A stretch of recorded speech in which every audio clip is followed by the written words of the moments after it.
11:13 ते 16 मी वाचतो. हे सर्वजण विश्वासात टिकून मेले, त्यांना वचनानुसार फलप्राप्ती झाली नव्हती. तरी त्यांनी ती दुरून पाडली व तिला वंदन केले आणि आपण पृथ्वीवर परके व प्रवासी आहोत असे पत्करले. असे म्हणणारे आपण स्वतःच्या देशाचा शोध करीत असल्याचे दाखवित आहोत. ज्या देशातून ते निघाले होते त्या देशाला उद्देशून हे म्हणणे असते तर त्यांना परत जाण्याची संधी होती. पण आता ते अधिक चांगल्या देशाची म्हणजे स्वर्गीय देशाची उत्कंठा धरतात. यामुळे आपल्याला त्याचा देव म्हणून घ्याव्यास देवाला त्याची लाज वाटत नाही, कारण त्यांच्यासाठी त्याने नगर तयार केले. Praise the Lord, hallelujah. परमेश्वर एक अद्भुत रीतीने तुम्हाला मला या ठिकाणी शिकवत आहे आणि 4 गोष्टी मुख्यत्वे करून तुम्हाला मी सांगणार आहे.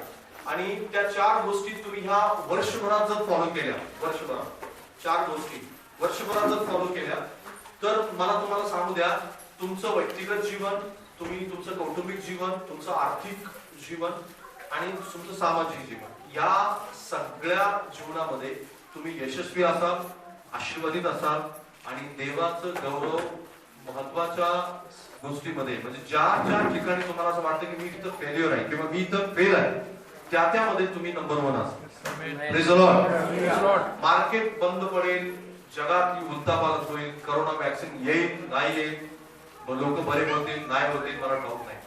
पण जर मी आज तुम्हाला जे सांगत आहे, देव जे आज तुम्हाला सांगत आहे ते जर तुम्ही फॉलो कराल तर मी तुम्हाला खात्री देतो की तुमच्यावरती, तुमच्या फॅमिलीवरती त्या सगळ्या आजूबाजूच्या परिस्थितीचा काहीच परिणाम होणार नाही. आमेन, आमेन, आमेन, आमेन. आणि म्हणून या 4 ज्या गोष्टी मी तुम्हाला सांगत आहे त्या काळजीपूर्वक ऐका, कारण देव आज तुम्हाला या गोष्टीचं अभिवचन देत आहे की मी तुम्हाला माझी खास प्रजा म्हणून निवडले.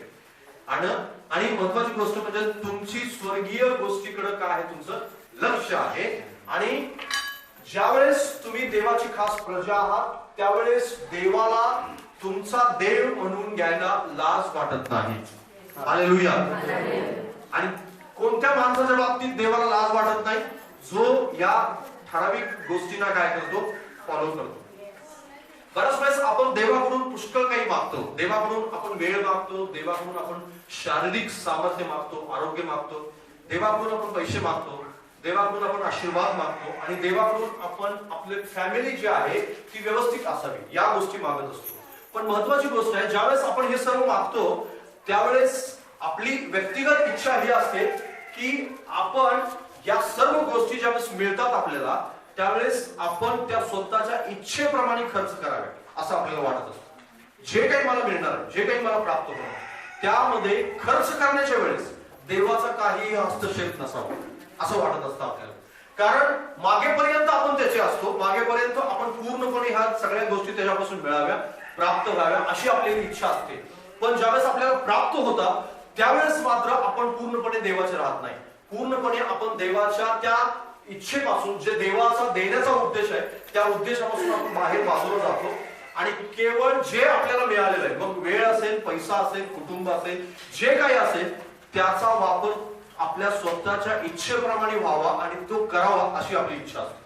पण देव मात्र ज्या ज्या वेळेस तुम्हाला मला आशीर्वाद देतो, पैसा देतो, वेळ देतो, कुटुंब देतो, त्या वेळेस त्याची इच्छा असते की ते त्याच्या गौरवासाठी त्याच्या इच्छेप्रमाणे वापरलं जावं, त्याच्या इच्छेप्रमाणे खर्च व्हावा. हालेलुया.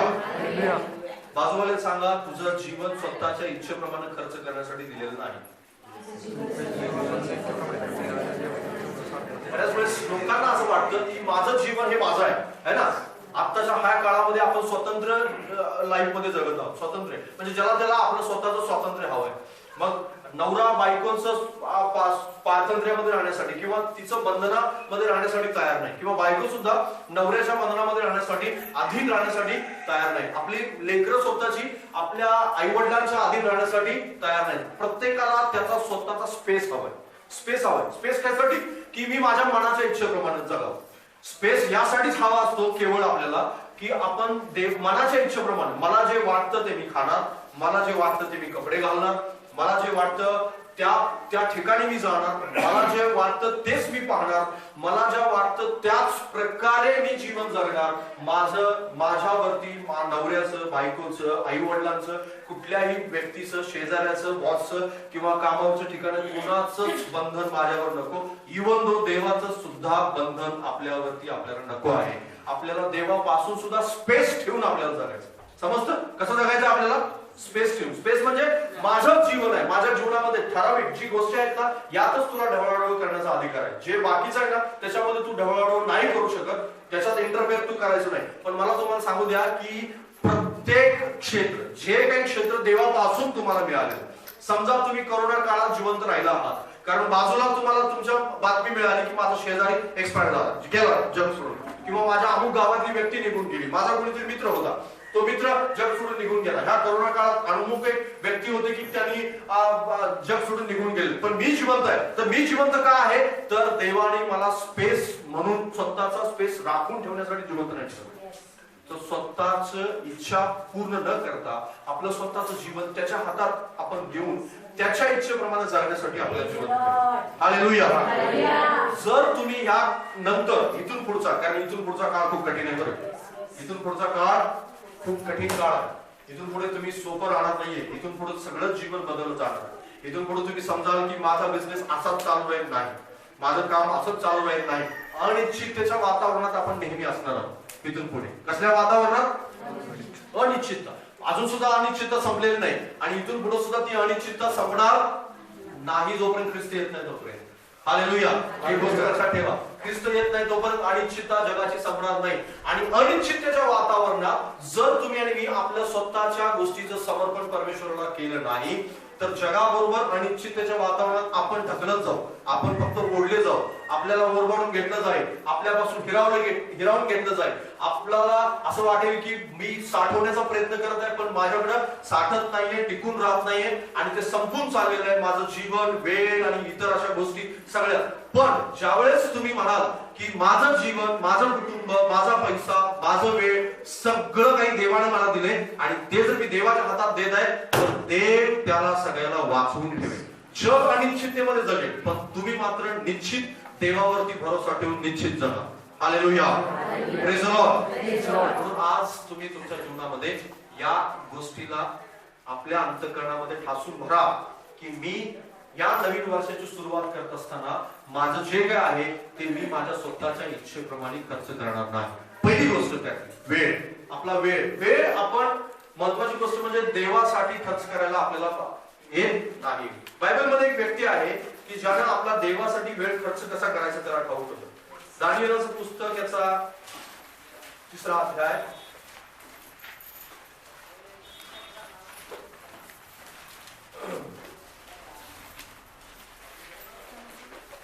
दानिएलचं पुस्तक याचा 6वा अध्याय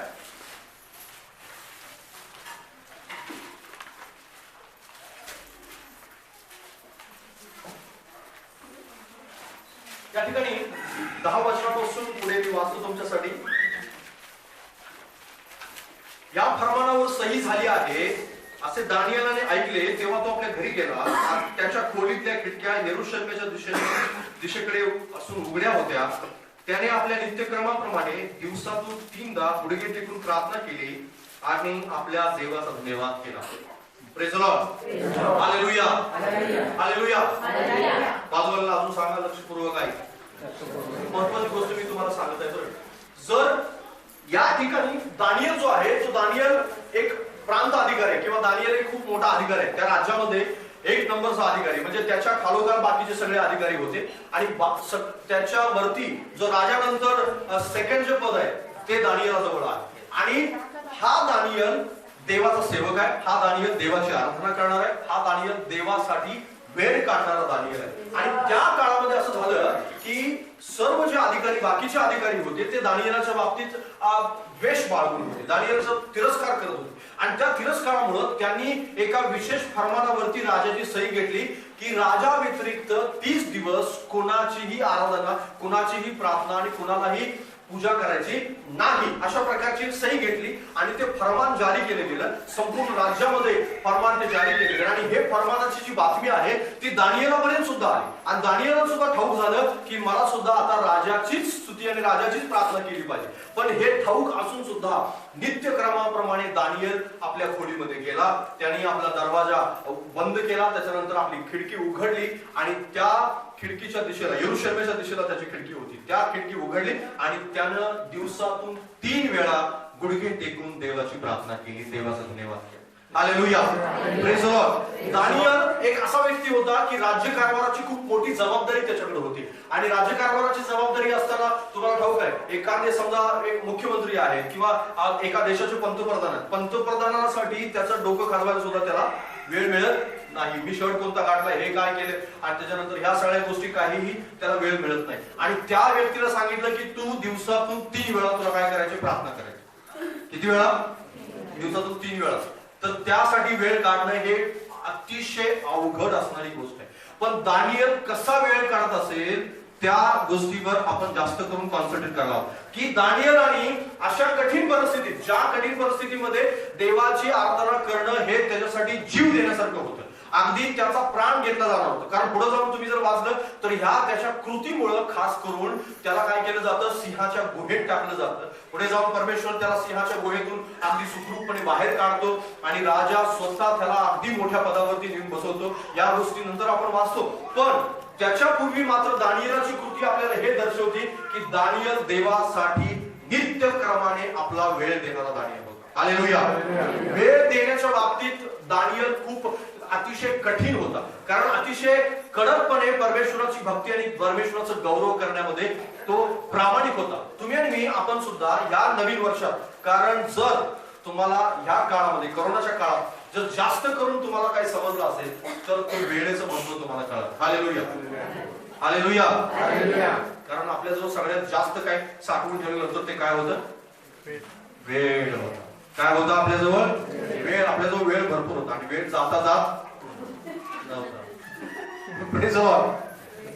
जे लोक ह्या काळात बायबल वाचले नाहीत ना ते कधी वाचणार आहेत मला ठाऊक नाही. हालेलुया. ह्या काळात ज्यांनी देवाची प्रार्थना केली नसेल तर त्यांना प्रार्थना करण्यासाठी सर्वात सुंदर समय करोना काळ होता. पण या काळात लोकांनी पदार्थ बनवण्यात वेळ घालवला. नवीन नवीन रेसिपी शिकले ते. देवा धन्यवाद त्यांच्याबद्दल. रेसिपी शिकले. त्याच्यानंतर काही या काळामध्ये लोकांनी गप्पा मारण्यामध्ये वेळ घालवला. व्हॉट्सअप, चॅटिंग, त्याच्यानंतर फेसबुक आणि इतर अशा प्रकारच्या वेगवेगळ्या प्रकारच्या टिकटॉकचे व्हिडिओ. बरोबर, देवाची कृपा आहे की टिकटॉक मध्येच बंद झालं. मी तर प्रार्थना करतो काय अशा प्रकारचं जर त्या संदर्भात कोणी काम करणार असेल तर एक गोष्ट आहे, जो व्यक्ती आपला वेळ व्हॉट्सअप, त्याच प्रकारे फेसबुक आणि टिकटॉक आणि त्याच प्रकारे वेगवेगळ्या स्टेटस रोज बदलणं, आणि मी ह्या गोष्टीच्या विरोधात नाही लक्षात घ्या, पण सैतान तुमचा वेळ जो चोरून येत आहे ना त्या गोष्टीकडे मी तुम्हाला कॉन्सन्ट्रेट करू इच्छितो. तुमचं लक्ष त्या गोष्टीकडे मी केंद्रित करू इच्छितो. मला सांगा, पंतप्रधानच्या लेवलवर असणारा व्यक्ती दिवसातून 3 वेळा गुडघे टेकून देवाचा धन्यवाद करू शकतो, प्रार्थना करू शकतो, तर तुम्ही आणि मी त्या पदास न चढलेली माणसाने किती करायला पाहिजे. हालेलुया. ज्या वेळेस तुम्ही या गोष्टीकडे लक्ष द्या की येशू ख्रिस्त ज्या वेळेस येशू ख्रिस्ताला इतकं तो बिझी होता, इतका तो सेवा कार्यामध्ये व्यस्त होता, इतकं त्याचं सेवा कार्य कठीण होतं. हजारो लोक त्याच्या आजूबाजूला पाठीमागं आणि पुढे सारखे त्याच्याकडे असायचे. आंधळे असायचे, लंगडे असायचे, रोग बरं करण्यासाठी असायचे, सगळ्या गोष्टी असायच्या. पण त्यातून सुद्धा ठिकठिकाणी शुभवर्तनामध्ये ठिकठिकाणी तुम्हाला वाचायला मिळेल की येशू रात्रीच्या वेळेस डोंगरावरती जायचा आणि आपल्या पित्याचा वेळ आपल्या पित्याला द्यायचा. हालेलुया. त्यांनी कधीही त्या वेळेच्या बाबतीत, प्रार्थना करण्याच्या वेळेच्या बाबतीत, देवाला वेळ देण्याच्या बाबतीत, देवाचा गौरव करण्याच्या बाबतीत कधीही कंजूसीपणा केला नाही, कधीही त्यानं टाळाटाळ केली नाही. कधीही तो म्हणाला नाही की आज मी थकलो, मी कंटाळलो, आज जेवण चांगलं बनवलेलं होतं, आज जास्त बिर्याणी खाल्ली, आज त्याच प्रकारे नातेवाईक आले होते, आज पुष्कळ लोक आले आणि हे झालं ते झालं, आज शांत झोप लागली होती, आज थंडी जास्त वाढत होती, आज जास्त झोप आलेली होती आणि आज मी जास्त पोट खराब आहे, डोकं खराब आहे आणि असं पुष्कळ गोष्टी त्याच्याकडे होत्या, कारण तो मनुष्य होता. आणि निश्चित अर्थाने हे सगळे कारण जे तुमच्या आणि माझ्याजवळ आहे ते सगळे कारण त्याच्याजवळ होती, पण त्या सगळ्या कारणांचा पूर्णपणे त्यांनी बाजूला सारलं आणि त्याने पित्याचा वेळ दिला. हालेलुया. तुम्हाला जर असं वाटतं का की मी ह्या पृथ्वीवरती आशीर्वादित जीवन जगावं, तर देवाच्या वेळेची चोरी कधीच करू नका. हालेलुया. बाजूला सांगा, देवाची वेळ चोरू नका. कारण सकाळची वेळ ही परमेश्वराची वेळ आहे. हालेलुया. तुम्हाला ज्या ज्या वेळेस असं वाटत असेल की मी आज प्रार्थना नाही केली, त्यावेळेस तुम्ही बेचैन व्हायला हवं, कारण मी देवाची वेळ काय झालेले चोरलेले.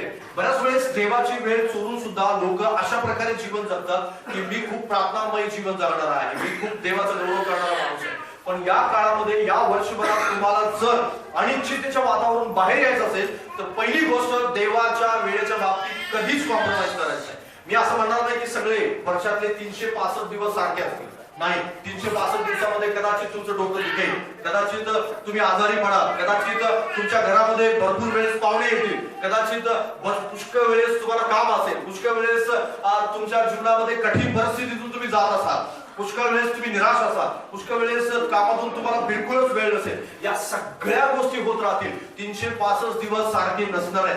पण आज तुम्ही देवाच्या या मंदिरामध्ये बसून तुम्ही देवाला प्रॉमिस करायला हवं की माझी देवाने मला जी वेळ दिली ती वेळ मी कधी चोरणार नाही. हालेलुया. जे मी ठरवलंय, मी समजा 1 तास मी ठरवलंय की 1 तास मी देवाचा गौरव करेन, तर त्या 1 तासामध्ये कॉम्प्रोमाइज बिलकुल करणे नाही. हालेलुया. समजतं मी काय सांगतोय? लक्षात येते का तुमच्या? जर तुमच्या लक्षात येत नसेल तर तुमची वेळ परमेश्वर चोरून घेईल. तुम्ही देवाची वेळ चोरताय ना, देव तुम्हाला अजिबात वेळ देणार नाही. सावरण्यासाठी सुद्धा कोरोना काळामध्ये माणसाला सावऱ्यात सुद्धा वेळ दिला नाही. आधी ठसका आला आणि माणूस वर गेला. ठसका येऊ नुसता फक्त, त्याला लगेच खोकला आठवतो. माणूस खोकत नाही बरं. आता बसमधून प्रवास केला ना किंवा कुठे आजूबाजूला बसलेला खोकला जरी आला तरी माणूस असं दाबून याला काय म्हणतो, कोरोना झालाय. कारण त्याला ठाऊक होतं की खोकल्यामुळेच बऱ्याच लोकांना ऍडमिट केलं गेलं, ते कधीच घरी परत आले. देवाने त्यांची वेळ काय केली? कमी केली. देवाने काय केली? वेळ अजून ते 20 वर्ष जगणार होते, पण देव ती वेळ चोरत होते आजपर्यंत. देवाची वेळ देवाला कधी दिली नाही त्याने, पण देव म्हणाला 20 वर्ष तुझी कट केली. चल. हालेलुया. Praise the Lord. असा एक माणूस होता हिजकिया.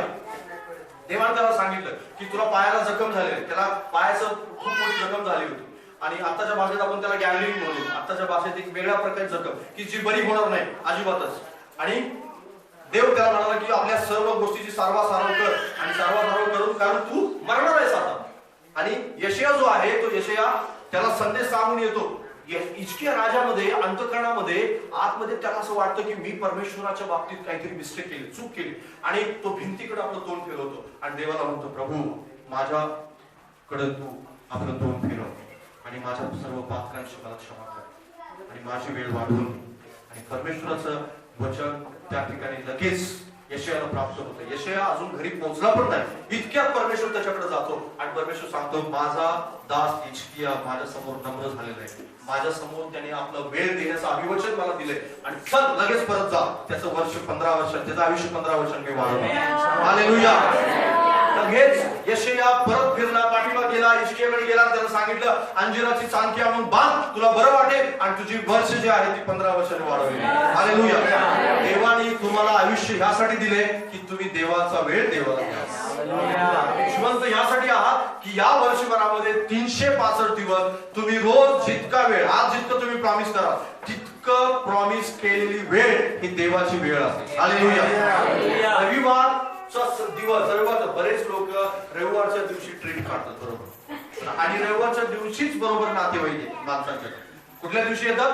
रविवार. कारण त्यांना सुट्टी असते म्हणून ते आपलं डोकं खायला येतात. नातेवाईक येऊ नयेत असं मी म्हणत नाही, नातेवाईक यायला हवेत, पण नातेवाईक जो वेळ चोरत आहे तो सैतान आहे. लक्षात घ्या. आता तुम्ही म्हणाल हे अतिशयोक्ती असत, कारण सैतान त्याच्याद्वारे काम करतो. सैतान त्याच्याद्वारे तुमची वेळ चोरतो. कारण सर्वात देवाच्या माणसांचे सर्वात जास्त जर काही चूक होत असेल आता, कारण ते माणसं देवाला वेळ देत नाही. जो देवाला वेळ देत नाही ना, त्याच्या जीवनातून संकट कायम त्याच्या जीवनात ठाण मारून राहतात.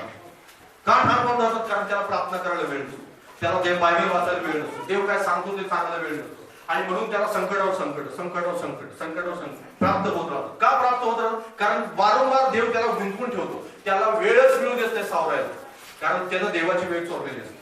जर तुम्हाला असं वाटतंय का की मी निश्चिंत राहावं, निश्चिंत माझ्या घराकडे बघितल्यानंतर मला असं वाटावं की सगळं काही व्यवस्थित आहे, प्रभू तुझं धन्यवाद, तर तुम्ही देवाचा वेळ देवाला द्यायची. हालेलुया. रविवार कुणाचाच नाही. ज्या वेळेस तुम्ही चर्चला जायचं ठरवलेलं ज्या दिवशी, तो दिवस कोणाचाच नाही, लक्षात घ्या. त्या दिवशी नातेवाईक येऊ, तुम्हाला कितीही मोठा तुमचा प्रॉब्लेम असो, काहीही समस्या असो, तुमच्या सगळी जी वेळ आहे, सगळं जे बाजू आहे, सगळ्या ज्या गोष्टी आहेत, त्या सगळ्या गोष्टी बाजूला तुम्हाला सारता आल्या पाहिजे. जर तुम्ही रविवारच्या दिवशी नेमकं जर कशाचं प्लॅनिंग करत असाल, तर तुमच्या सगळ्या प्लॅनिंग मध्ये परमेश्वर गोंधळ करून टाकेल या वर्षभरात, ते लक्षात ठेवा. आमेन म्हणा यावेळेस. यावेळेस आमेन मला गावात माझ्या वेळेचा गोंधळ कर, हे मी बोलण्याच्या अगोदरच परमेश्वराने करून ठेवलं. इस्रायल लोकांच्या बाबतीत शब्दाचा तुम्ही पालन, मी शब्दाचा अभ्यास करत होतो ह्या काळामध्ये. शब्दाच्या पालनाच्या बाबतीत इतके जे काटेकोर होते. शुक्रवारच्या संध्याकाळी आहे ना, त्याच्या संध्याकाळी शब्दाची सुरुवात व्हायची. त्या संध्याकाळीच ते काय करायचे ठाऊक आहे, संध्याकाळी दुसऱ्या दिवशीचं जेवण बनवून ठेवायचं. दुसऱ्या दिवशीचं जनावरांचा चारा गोठ्यामध्येच नेऊन ठेवायचे, पाणी नेऊन ठेवायचे, आणि जे काही त्यांचा नोकर होता घरातला, त्या नोकराला सुद्धा शब्दाच्या दिवशी काही काम नव्हतं. शब्दाचं पालन इतके काटेकोर ते करायचे की तुम्ही जर ते पालन बघितलं, तुम्ही असं वाटाल की मी पापी माणूस आहे, प्रभू मी खूप पापी आहे, माझ्यावर दया कर. कारण इतक्या काटेकोरपणे ते पालन करत. आणि त्या पालनामध्ये जर कोणी मिस्टेक केली तर त्याला दगडमार करून चिवे मारत. मला वाटतंय आता जर असं ठरवलं ना, तर अर्धा चर्च समाप्त होईल. 10:30 सांगितले का 11ला पोहोचतात माणसं आपल्याला. वेळ चोरतात. कोणाची वेळ चोरतात? तुमची नाही चोरत आहे, देवाची वेळ चोरतात. आणि तुम्ही देवाची वेळ चोराल तर तुमची वेळ नष्ट होईल. तुम्हाला जर या पृथ्वी तलावर सुखा समाधान जगायचं असेल तर देवाची वेळ चोरण्यापासून स्वतःला आवरा. देवाचं ते देवाला द्या. हालेलुया.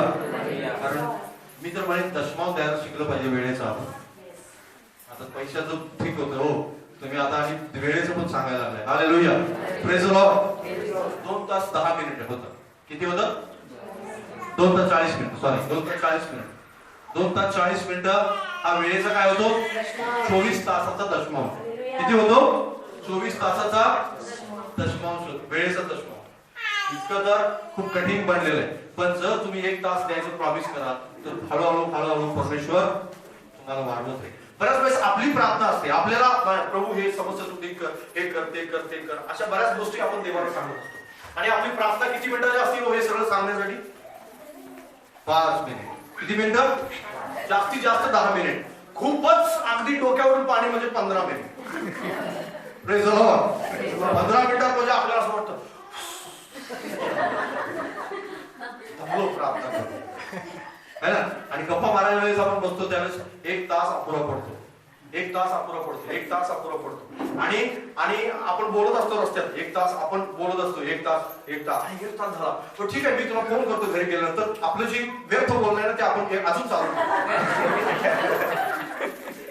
म्हणजे इथं 1 तास व्यर्थ बोलायला जवळ असतो, घरी जाऊन फोनवर आणि व्यर्थ 1 तास बोलतो. म्हणजे प्लॅनिंग व्यर्थ बोलण्याची माणूस जास्त करतो.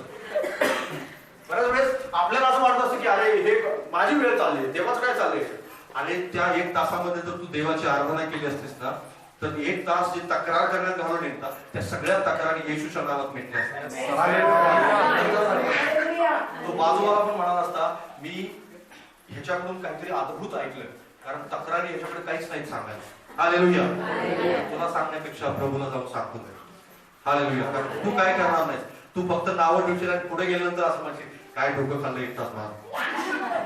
पण प्रभू तुम्हाला कधी तसं म्हणणार नाही. तो म्हणेल की माझं लेक खूप आहे जोड बसले. हालेलुया. 1 दिवस नाही, 2 दिवस नाही, पण तुमच्या प्रार्थनेचं कंटिन्युटी असेल तर तर तुमची समस्या सोडवण्यापासून सैतान तुम्हाला थांबवू नाही शकत. हालेलुया. Praise the Lord. जर तुम्ही देवाची वेळ चोरणार नाही तर सैतान तुम्हाला थांबवू शकणार नाही. बाजूला सांगा.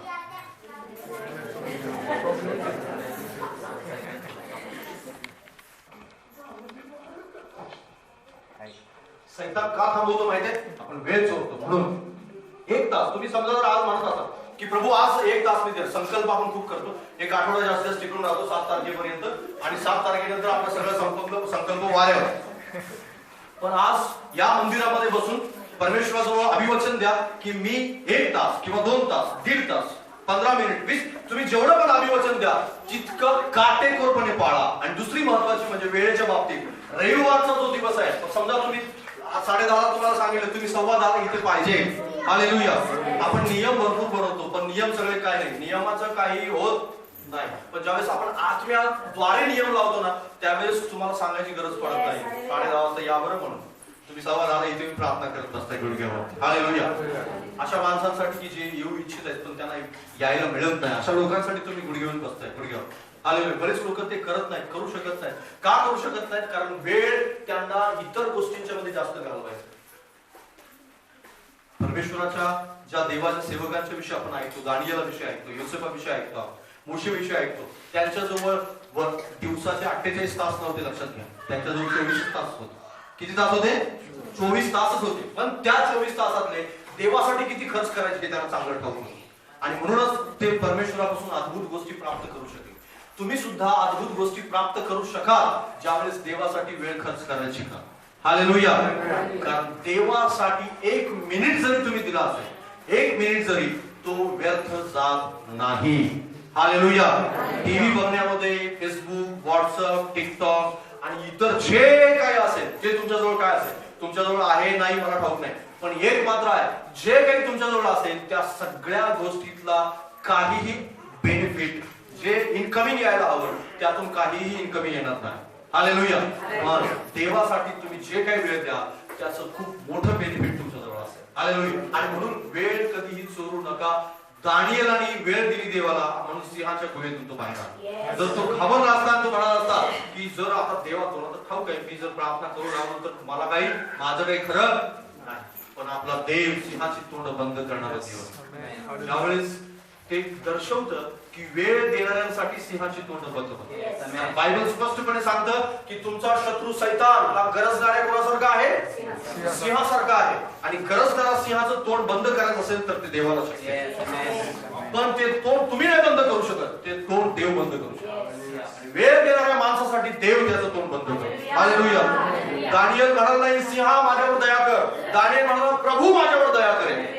आणि प्रभूनं दया केली त्याच्यावरती आणि सिंहाची तोंड बंद झाली. दुसऱ्या दिवशी ज्यावेळेस त्याच्या शत्रूंना सिंहाच्या गुहेत टाकलं ना, त्यांची जे देवण ते अगदी गुहेच्या तोंडाला पोहोचण्याच्या अगोदरच सिंहाने त्यांना फाडून फस्त केले. हालेलुया. एक व्यक्ती नव्हती तर त्यांच्या संपूर्ण कुटुंबाला टाकलं गेलं होतं आणि सगळ्यांच्या हाडांचा चोरा झाला. हालेलुया.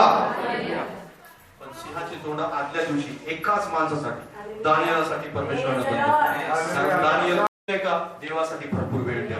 तुमची समस्या सोडण्यासाठी कोणा माणसाची गरज नाही. तुमची समस्या तुमच्या गुडघ्यावरती सुटेल.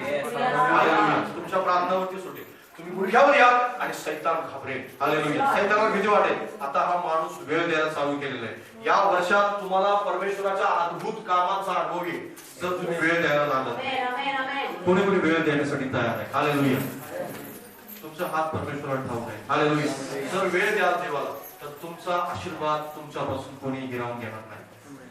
दुसरी महत्वाची गोष्ट, तुमचं शरीर जे आहे ते प्रभूचं शरीर आहे. माझ्या बरोबर काढा शास्त्रेचं पुस्तक, याचा 13वा अध्याय.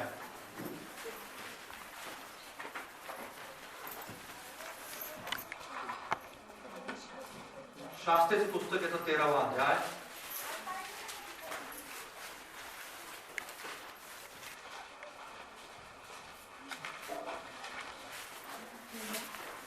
पुष्कळ मोठं ते वचन आहे पण ते इतकं वाचण्यासाठी तुमच्या आणि माझ्याजवळ वेळ नाहीये. ती स्टोरी तुम्हाला ठाऊक आहे पण मी प्रतिकात्मक गोष्टी तुमच्यासाठी वाचतो. तिथे लिहिलेलं शास्त्रेचं पुस्तक 13वा अध्याय 1 ते 5 वचन मी वाचतो. इस्रायल लोकांनी परमेश्वराच्या दृष्टीने वाईट ते पुन्हा केले तेव्हा परमेश्वराने त्यांना 40 वर्ष बलिष्ठांच्या अंकित केले. त्यावेळी सराफ गावी दान वंशातला मानोह नावाचा एक माणूस होता. त्याची स्त्री वांज असून तिला मुलबाळ झाले नव्हते. परमेश्वराच्या दूताने त्या स्त्रीला दर्शन देऊन म्हटले, पहा, तू वांज असून तुला मुलबाळ झाले नाही, पण आता तू गर्भवती होऊन तुला मुलगा होईल. आता तू जपून राहा आणि द्राक्षरस किंवा मद्य पिऊ नको आणि कोणताही अशुद्ध पदार्थ खाऊ नको, कारण तू गर्भवती होऊन तुला मुलगा होईल. त्याच्या डोक्याला वस्तारा लावू नको, कारण जन्मापासूनच तो मुलगा देवाचा नाजीर होईल आणि इस्रायलात फलिस्त्यांच्या हातून सोडवावयास तोच आरंभ करेल. Praise the Lord. हालेलुया. आता या ठिकाणी शमशोनाच्या जन्माविषयी आणि त्याच्या जन्माविषयीची असलेली भविष्यवाणी आपण पाहतो. शमशोन कोण होता तुम्हाला सर्वांना ठाऊक आहे. शमशोन हा देवाने निवडलेला एक व्यक्ती होता. बायबलमध्ये 3 मुख्यत्वे करून माणसं आहेत आणि त्या तिघांच्या विषयी जन्माच्या अगोदर भविष्यवाणी झाली. पहिले कोण? पहिले शमशोन. त्याच्यानंतर दुसरा व्यक्ती आहे योहान, बाप्तिस्मा करणारा योहान. तिसरा आहे येशू ख्रिस्त, की ज्याच्याविषयी जन्माच्या अगोदर भविष्यवाणी झाली. देवदूतांनी डायरेक्ट येऊन सांगितलं. आणि आता त्यातल्या 2 व्यक्ती मुख्यत्वे करून नवीन करारामध्ये आणि त्यांच्या महान कार्याविषयी आपण नवीन करारामध्ये वाचतो. पण शमशोनाविषयी मात्र एक अद्भुत गोष्ट या ठिकाणी आपल्याला खूप शिकवून जाते, की शमशोन सुद्धा देवाच्या दूतांद्वारे भविष्यवाणी करून जन्मलेला व्यक्ती होता. हालेलुया. पण शमशोनाची कहाणी जी आहे, आपलं स्वतःचं शरीर देवाला न दिल्यामुळे खूप लवकर आणि दुर्दैवीरित्या संपली. हालेलुया. Praise the Lord. त्याची कहाणी दुर्दैवीरित्या संपण्याचं कारण, एकमेव कारण हे होतं की शमशोनाने आपलं शरीर जे आहे, जे देवाने त्याला दिलं होतं, त्याची ताकद जी आहे ती परमेश्वराने त्याला देऊन केली होती, ती ताकद त्याने चुकीच्या कामांच्या मध्ये वापरली. जे त्याच्याकडे शरीर स्वस्तत्व त्याच्यासाठी निर्माण केलं होतं देवाने, खास करून त्याला दिलं होतं, ते त्या ठिकाणच्या कुठल्याही इस्रायली माणसासाठी ते दिलं गेलेलं नव्हतं. पण शमशोन एक असा व्यक्ती होता की त्याच्याजवळ खूप मोठी ताकद होती आणि खूप मोठं सामर्थ्य त्याच्याजवळ होतं. ज्यावेळेस पण देवाचा आत्मा त्याच्यावर झडप घालत होता, त्यावेळेस अशक्य अशा गोष्टी, जे माणसाच्या शरीराने अशक्य आहेत, अशा गोष्टी त्या शरीराद्वारे घडत होत्या. पण त्यावेळेस त्याला ह्या सगळ्या गोष्टी प्राप्त होत होत्या, सगळं काही कार्य चालू होतं. त्यावेळेस त्याच्यामध्ये असं काही पाप शिरलं की त्याच्या शरीराचा उपयोग त्याने व्यभिचार करण्यामध्ये घालवला, त्याच्या शरीराचा उपयोग त्याने देवाविरुद्ध चूक करण्यामध्ये घालवला आणि त्याला बलिष्ठ्याने त्याचे डोळे फोडले आणि अंधळा करून त्याला तळण्यासाठी घेऊन बसवला. Praise the Lord. तुमच्याने माझ्याजवळ दिलेलं शरीर, तुम्हाला मला प्राप्त होणार आरोग्य, हे परमेश्वरापासून प्राप्त झालेलं आरोग्य. परमेश्वराने आपल्याला जीवनामध्ये, जर तुम्हाला असं वाटतं की माझ्या शरीरामध्ये कुठल्याही प्रकारचा आजार नसावा, कोणाला असं वाटतं की माझ्या शरीरामध्ये आजार नसावा, प्रेज द लॉर्ड. सर्दी खोकला, हवामानाचा जे बदलामुळे होणारा जो त्रास आहे, त्या त्रासाविषयी मी तुम्हाला सांगत नाही. बरं, तो त्रास हवामानाच्या बदलामुळे, कधी कधी अवेळी आपण जेवण केल्यामुळं किंवा जास्त जागरण आपण केल्यामुळं कधी कधी आपल्याला शारीरिक त्रास होतो आणि त्या त्रासाला आपण सामोरं जाऊ. त्या त्रासाविषयी मी बोलत नाही.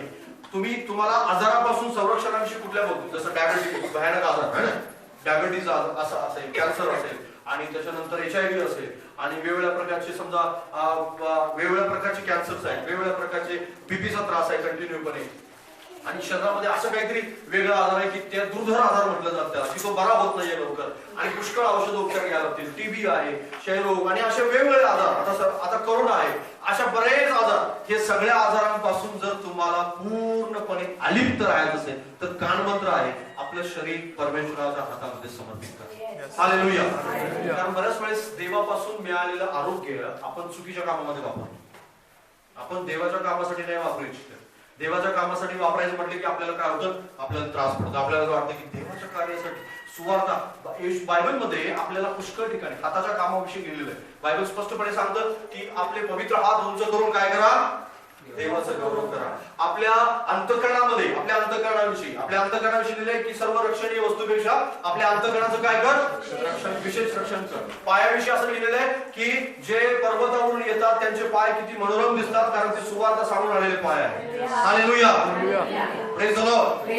त्या शरीरांच्या कार्याविषयी लिहिलेले, म्हणजे तुमचं आणि माझं शरीर कोणत्या कार्यासाठी नेमकं वापरावं यासाठी परमेश्वर तुम्हाला मला काय करत आहे, गाईड करत आहे, मदत करत आहे, सांगत आहे की आपण कार्यासाठी. शमशोनासह परमेश्वराने अचाट शक्ती दिली. ती अचाट शक्ती कशासाठी दिली होती? इस्रायल लोकांचा प्रतिपाळ करण्यासाठी, इस्रायल लोकांना वाचवण्यासाठी. फलिस्त्यांचा संहार करण्यासाठी त्याला शक्ती दिली गेली होती. गाढवाचं जाबाड एक दिवस त्याच्या हातामध्ये आलं आणि त्या गाढवाच्या जाबाडाने हजारो लोकांना त्यांनी मारून टाकलं. हजारो लोकांना त्यांनी फक्त तलवार नव्हती, भाला नव्हता, ढाल नव्हती, तर गाढवाचं जाबाड होतं. आणि त्या गाढवाच्या जाबाडाद्वारे हजार लोकांचे त्या ठिकाणी शमशोन असं म्हणतो की मी गाढवाच्या जाबाडाने मृत्यूच्या म्हणजे मेलेल्या लोकांच्या राशी रचल्या. हालेलुया. Praise the Lord. एक दिवस असं झालं की शमशोनाला धरण्यासाठी फलिस्त्यांच्या गावामध्ये पुष्कळ लोक जमा झाली आणि शमशोनाचा देवाच्या आत्म्याने शमशोनाचा ताबा घेतला. तो उठला आणि वेशीचे दरवाजे, घराचे दरवाजे नाही, कशाचे दरवाजे, वेशीचे दरवाजे त्यांनी उचकटले आणि त्या सगळे दरवाजासकट चौकट आपल्या खांद्यावरती घेतली आणि तो पुष्कळ लांब पर्यंत ते घेऊन गेला. आणि ते बघूनच लोक शांत बसले की याच्या समोर हात उचलणं म्हणजे मूर्खपणा आहे. Praise the Lord. हालेलुया. कारण त्यांना ठाऊक होतं याच्या काही देवाचं सांगा, देवाची शक्ती आहे. तुमचं आरोग्य पाहून लोक देवाचं गौरव करतात, पण तुमचं शरीर देवाचं गौरव करणारं शरीर असलं पाहिजे. तुमच्या शरीराद्वारे तुम्हाला टीव्ही बघण्यासाठी डोळे चांगले परमेश्वर देणार नाही. हालेलुया. मोबाईलवर डोळे जाळण्यासाठी परमेश्वर डोळे चांगले देणार नाही. बायबल वाचण्यासाठी डोळे चांगले. हालेलुया. शरीर यासाठी तुम्हाला चांगलं सदृढ मिळणार आहे की तुमच्या पायाद्वारे तुम्ही सुवार्ता सांगायला जा. हालेलुया. शरीर परमेश्वर यासाठी तुम्हाला चांगलं देणार आहे की त्या शरीरावर जास्त दिवस गुडघ्यावरती बसता यावं तुम्हाला. यासाठी परमेश्वर शरीर चांगलं देणार. शरीर यासाठी चांगलं देणार नाही की वेगवेगळ्या चुकीच्या कामामध्ये ते शरीर वापरलं जावं, वेगवेगळ्या चुकीच्या गोष्टीसाठी.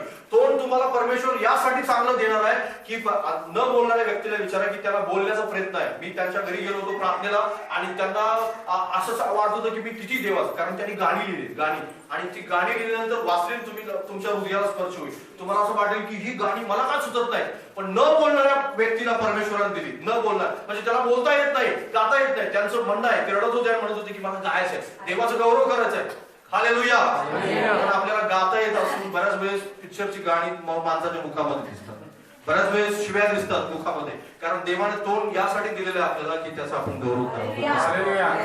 देवाचा गौरव करण्यासाठी मुख आपल्याला चांगलं दिले देवाने, शिव्या देण्यासाठी नाही. आपल्याला वेगवेगळ्या चुकीच्या गोष्टी निंदा करण्यासाठी, दुसऱ्या विरुद्ध वाईट बोलण्यासाठी नाही दिले.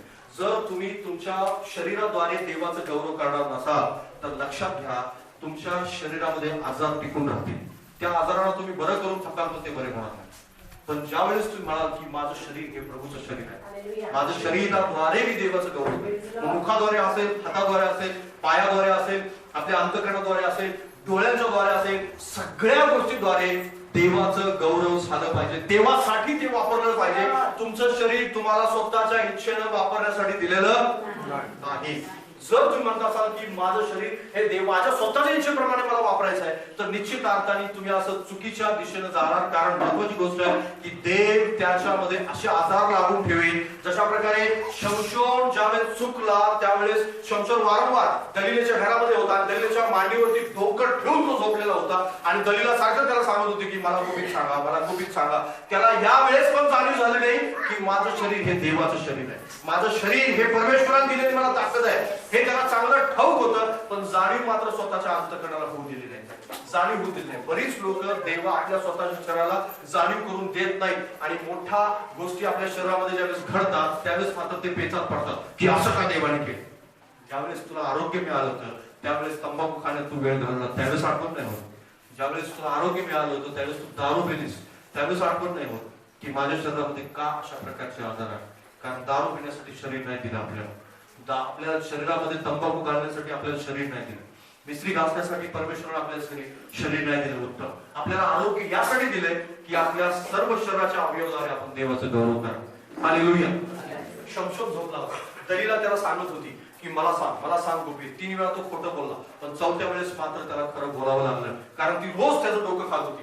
रोज बऱ्याच वेळेस तुम्ही शरीराद्वारे गौरव करू इच्छित असाल ना त्यावेळेस अशा प्रकारच्या अनवॉन्टेड गोष्टी तुमच्या आजूबाजूला असतील. बरं, आजूबाजूला तुमच्या शरीराला देवाच्या गौरवापासून अलिप्त ठेवणाऱ्या गोष्टी असतील. तुम्ही चर्चला नेमके निघाले तुम्ही त्यावेळेस तुम्हाला डिस्टर्ब करणाऱ्या बऱ्याच गोष्टी घडतील. कदाचित घरात भांडणं होतील, कदाचित घरातला व्यक्ती तुम्हाला डिस्टर्ब करेल, एखादा महत्वाचा तुम्हाला फोन येईल त्यावेळेस, किंवा तुम्हाला असं वाटेल की मला आज कंटाळा आलेला आहे, मी आज थकलेलो आहे, माझं मन आज अजिबात देवाकडे लागत नाही, पास्टरवर मी नाराज आहे, चर्चवरती मी नाराज आहे, चर्च मध्ये लोक मला आवडत नाही, त्याचा चेहरा बघायला मला आवडत नाही, अशी बरीच कारणं सैतान तुम्हाला आठवण करून देईल. त्या सगळ्या कारणांना पूर्णपणे गोळा करा आणि बांधून पूर्णपणे कचऱ्यामध्ये टाका आणि देवाच्या गौरवासाठी चालते व्हा. हालेलुया. जर तुम्ही तसं करणार नाही तर तुम्ही घरात बसाल निराश होऊन आणि तुमची निराशा काढणारा तुमच्याजवळ कोणीच नसेल. हालेलुया. कारण या जगातला कोणताही माणूस, कोणतीही व्यक्ती, कोणतंही सैतानाचं सामर्थ्य जर तुम्ही देवाला वेळ देणारे असाल, शरीराद्वारे देवाचा गौरव करणारे असाल तर तुम्हाला देवापासून आशीर्वाद प्राप्त करण्यापासून नाही थांबवू शकत. हालेलुया. तुमच्यावर कोण नाराज आहे, कोण डिस्टर्ब आहे, कशा प्रकारच्या प्रॉब्लेम्स घडतायत, आजूबाजूला काय घडतंय, या सगळ्या गोष्टीचा परिणाम तुमच्यावर अजिबात होणार नाही. आणि तुम्ही जर होऊ देणार नाही तर निश्चित अर्थाने दलिलेच्या त्या मांडीवरून डोकं उठवून तो जर चालता झाला असता आणि आपल्या घरी निघून गेला असता तर निश्चित अर्थाने त्याचा प्राण वाचला असता. आणि महत्वाची गोष्ट म्हणजे या शमशोनाची कहाणी 3च अध्यायात समाप्त झाली. 3 अध्यायामध्ये फक्त तो सांगितला, 13व्या अध्यायापासून 16व्या पर्यंत.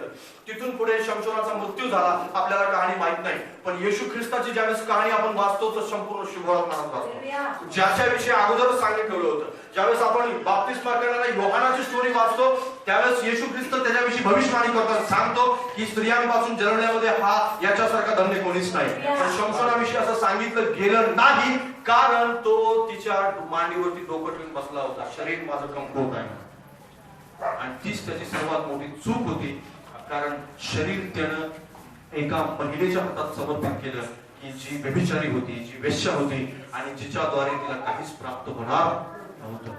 आणि म्हणूनच बायबल आपल्याला स्पष्टपणे सांगतं की तुमचे शरीर हे देवाचं मंदिर आहे आणि तुमच्या शरीरामध्ये देवाचा आत्मा वास करतो.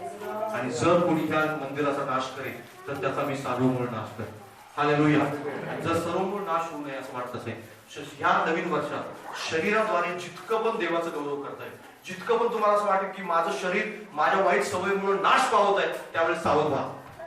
परमेश्वराच्या नावासमोर गुडघे टेका, परमेश्वरासमोर गुडघे टेका आणि म्हणा प्रभूला की प्रभू माझं शरीर मी तुझ्या हातात सोडतो, मला माझ्या शरीराद्वारे तुझं गौरव करायचं. व्यसन मला स्पर्श करू शकत नाही, व्यभिचार मला स्पर्श करू शकत नाही, माझ्या ह्या जगातली कोणती गोष्ट मला स्पर्श करू. माझा मित्र कदाचित नेत असेल, आत्मिक म्हणणारा माणूस माझं डोकं खात असेल, म्हणत असेल की शरीराद्वारे कशाला देवाचं गौरव करण्याची गरज आहे. त्या सगळ्या दलिलेला, सगळ्या आजूबाजूला माझ्या जे सैतान दलिला स्वरूपात आहेत त्या सगळ्या सैतानांना मी येशूच्या नावात धमकावतो. हालेलुया. सगळ्या सैतानाला बाजूला करा आणि आजच आपलं शरीर देवाच्या हातात समर्पित करा. या वर्षभरात तुमचं शरीर हे देवाचं शरीर असलं पाहिजे. या वर्षभरात कुठलंही चूक शरीराद्वारे होता कामा नये. जर होईल लक्षात घ्या तर बायबल स्पष्टपणे सांगते की त्याचा सर्वमूळ नाश नरकात केला जाईल.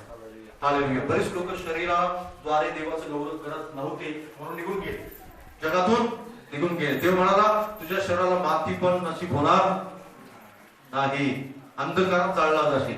अंधकारात जाळण्यात आलं लोकांना, अंधकारात. आणि त्यांना त्यांचे नातेवाईक सुद्धा हात लावायला तयार नव्हते. का तयार नव्हते? कारण शरीर वाईटासाठी समर्पित केलं, शरीर वाईटासाठी समर्पित केलं आणि म्हणून शरीराला हात लावणारे तयार नव्हते. बऱ्याच चर्चेस मध्ये अशाच प्रकारे एक चर्च मी स्टोरी ऐकली की त्या चर्च मध्ये पास्टरनी काय केले, लोकांचे फोटो ठेवले. फोटो कशात ठेवले माहितीये? कारण ते सगळे लोक जे आहेत फोटो ठेवले ते सगळे जग सोडून निघून गेले. करोनामध्ये सगळे जग सोडून निघून गेले. का?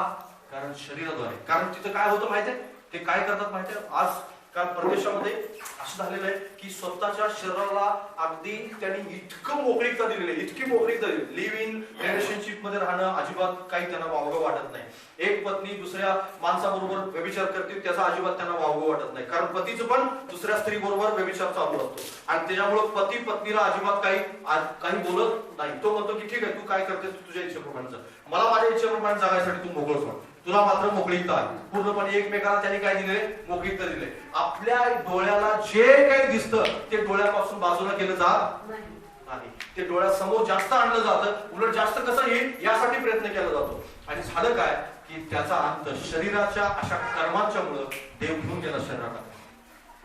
अगदी त्याच्या स्वतःच्या नातेवाईकांना हात सुद्धा लागला नाही. का? कारण शरीर समर्पित केलं नव्हतं म्हणून. हालेलुया. शरीर खूप महत्वाची गोष्ट आहे बरं. कारण म्हणून जे काही सगळ्या गोष्टी चुकीच्या करतो त्या शरीराच्या बाहेर असतात, पण शरीराद्वारे ज्या काही वाईट गोष्टी होतात ना त्या गोष्टीच्या बाबतीत आपण सावध राहायलाच हवं. जर तुम्ही सावध राहणार नाही तर सर्वमूळ नाश केला जाईल. आणि म्हणून शरीराद्वारे देवाचा गौरव करायला शिका. शेवटची गोष्ट मी वाचतो त्याच्यानंतर मग आपण बंद करूया. म्हणून शरीर काय करा, देवाच्या हातात समर्पित करा. कारण शमशोन शरीराद्वारे संपला, शरीराच्या ताकदीवरती तो गेला आणि ताकद त्याला असं वाटलं ते वचन वाचा आणि मग तुम्ही बंद करू. ते वचन वाचा म्हणजे तुमच्या लक्षात येईल. 16वा अध्याय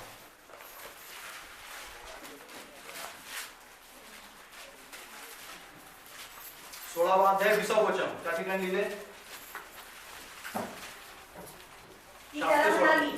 शमशोन फलिस्ती तुमच्यावर चालून आले. तो झोपेतून जागा झाला. पूर्वीप्रमाणेच आपण उठू, हात पाय झटकू असे त्याला वाटले, पण परमेश्वराने आपल्याला सोडले आणि याची त्याला कल्पना नव्हती. Praise the Lord, hallelujah. शरीराद्वारे देवाचं गौरव करणार नाही तर परमेश्वर सोडून जाईल. बाजूला सांग,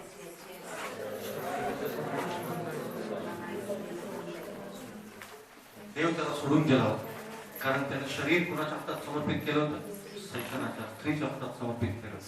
त्याला ही कल्पना नव्हती की देव मला सोडून गेलाय. त्याला असं वाटलं की मी पूर्वीप्रमाणे उठेन आणि हात पाय झटकेन आणि बेशीत दरवाजे उचकडून परत निघून जाईल. पण तसं झालं नाही.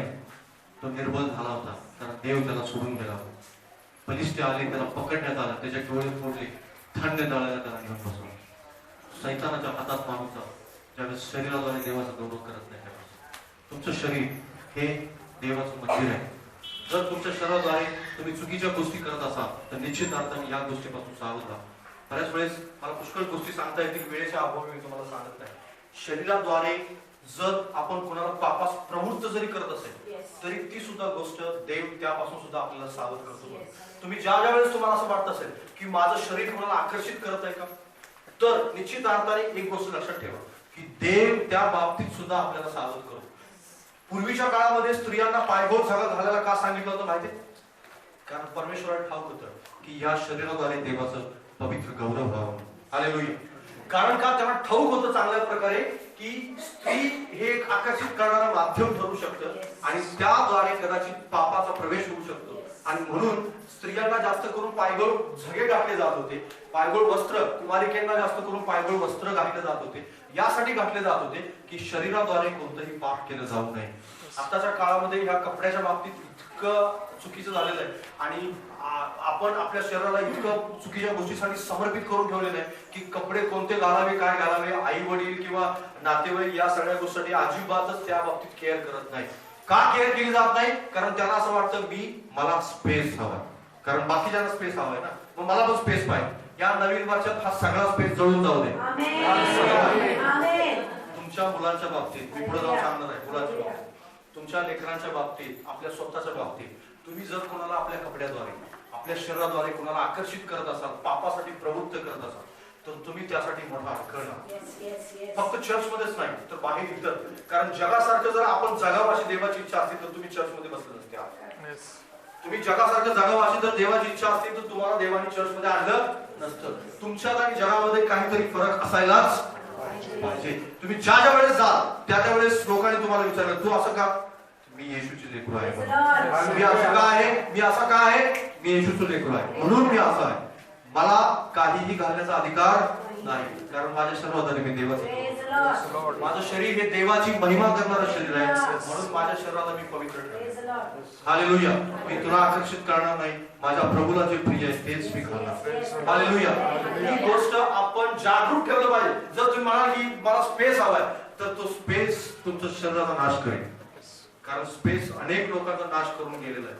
तुम्ही त्या स्पेस मधून बाहेर या. मी वेळेच्या स्पेस विषयी बोललो आणि मी शरीराच्या स्पेस विषयी बोललो. हे स्पेस तुम्ही काढून टाका. दुसरी गोष्ट पैशाच्या स्पेस विषयी खूप महत्वाची गोष्ट आहे. प्रेषितांची कृती 5वा अध्याय पहिला 1 ते 5 वाचू आपण. वेळ तो आपल्याजवळ कमी आहे म्हणून मी बंद करणार आहे लवकर. ते सांगण्यासाठी पुष्कळ वेळ हवा.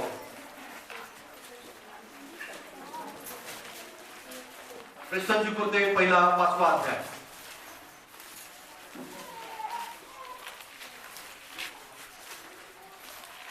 हालेलुया. हो सांगा. 5वा अध्याय त्याचे 1 ते 5 तुम्हाला माहिती असलेलं वचन आहे. मी वाचतो तुमच्यासाठी. अनन्या नावाचा कोणी एक इसम, त्याची बायको सप्पिरा यांनी आपली मालमत्ता विकली. मग त्याने आलेल्या किमतीतून काही भाग बायकोच्या संमतीने मागे ठेवला आणि काही भाग आणून प्रेषितांच्या चरणापाशी ठेवला. तेव्हा पेत्र म्हणाला, अनन्या तू पवित्र आत्म्याशी लबाडी करावी वा जमिनीच्या किमतीतून काही ठेवून घ्यावे म्हणून सैतानाने तुझे मन का भरवले?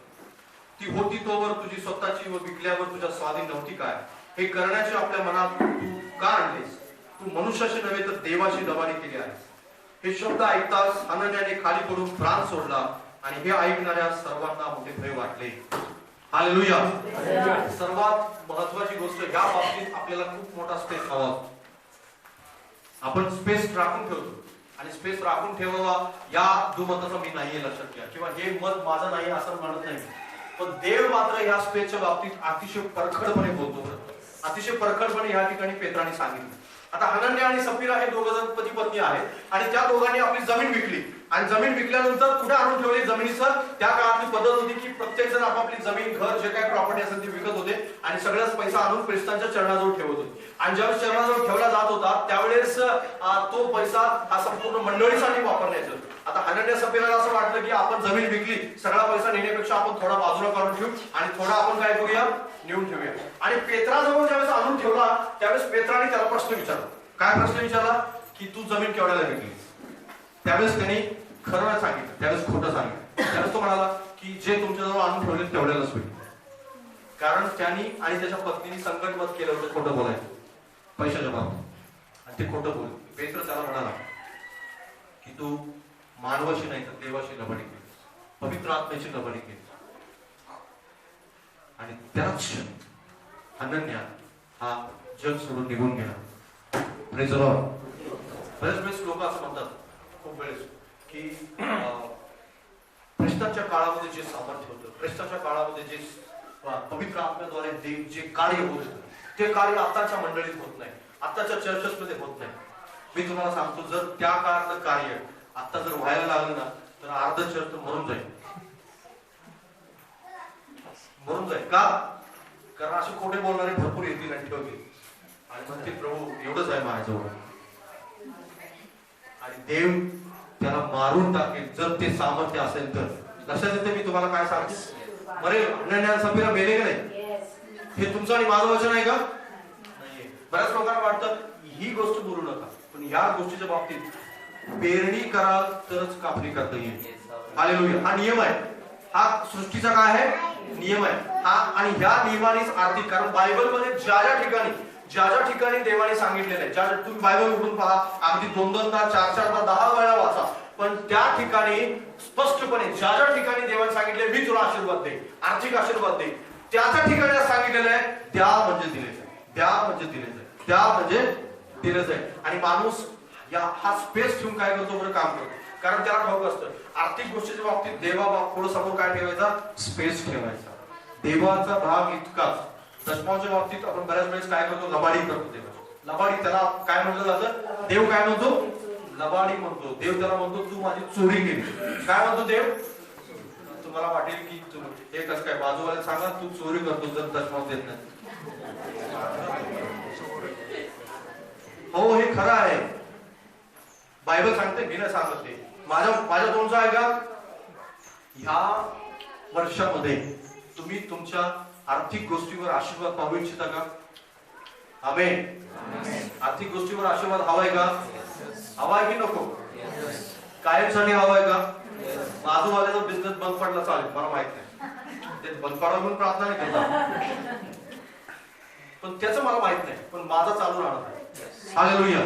त्याची नोकरी जातीकडे ठेवती मला माहित नाही त्याचं काय होईल, पण माझी नोकरी टिकणार आहे. हालेलुया.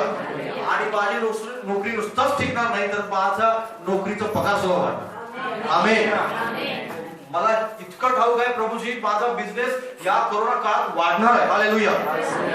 फक्त चालणार नाहीये तर तो वाढणार आहे, धावणार आहे. हालेलुया. आणि तो कशाने धावेल माहित आहे, दशमांश दिले. हालेलुया. तुम्ही म्हणा की हे कसं काय, कारण हे योग्य ट्रॅक आहे, त्या बाबतीत सुद्धा देव स्पेस देऊ देत नाही. आज भरपूर लोक देवाच्या आशीर्वादापासून, आर्थिक आशीर्वादापासून वंचित काय पाहिजे, कारण खरा आशीर्वादाची आपण चाचणीच केलेली नाही, कारण आपल्याला ठाऊकच नाही तो खरा आशीर्वाद नेमका काय.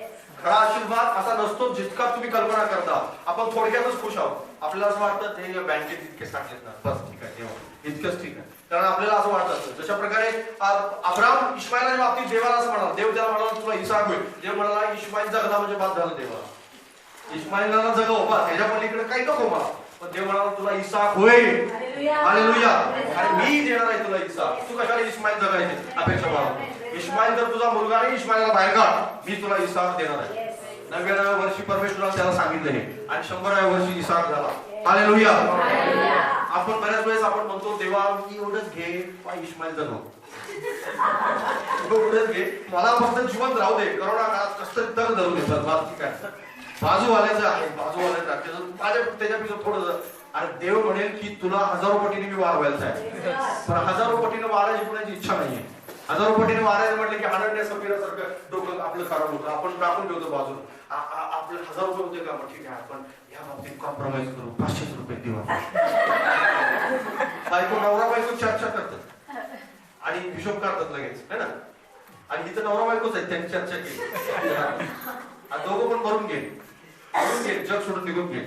बऱ्याच वेळेस पवित्र आत्म्याच्या सामर्थ्याची आपण अपेक्षा करतो. पवित्र आत्म्याचं सामर्थ्य तुमच्या घरामध्ये येईल ना, आणि तुम्ही अशी चोरी कराल तर तुम्ही भरून जाल. सत्य आहे.